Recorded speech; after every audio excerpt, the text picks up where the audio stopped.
Well, it's a day typically recognized in April, but for State Senator Samra Brouk, Take Your Daughter to Work included a trip to Washington, D.C. today.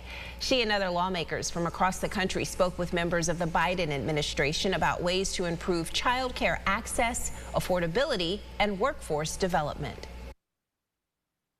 Especially here in Monroe County, is a major need for us. Senator Samra Brouk joined state leaders from across the country at the White House Wednesday to exchange ideas on how to improve child care. Well, I specifically brought up a bill that I carry with Assemblymember Sarah Clark around presumptive eligibility. Brouk explains the legislation grants families who are eligible for child care subsidies access to financial assistance on the front end instead of making them wait until all the paperwork has been processed. And they don't have to sit there wondering and hoping if they'll get this child care assistance. And I am happy to report they were very receptive to that. She told Dr. Jill Biden and the other participants how the policy has been helpful in Monroe County, which sees some of the highest need for the federal grant subsidy.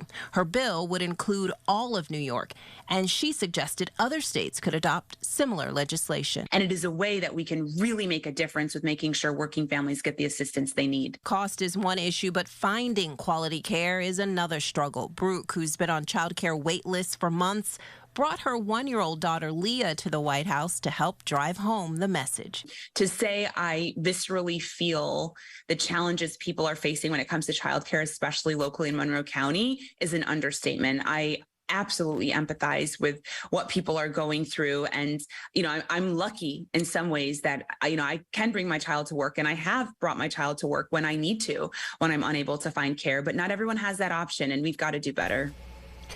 Senator Brouk says she wasn't the only parent who brought their child with them to the White House for today's meeting. They emphasize investing in child care is a vital part of economic development.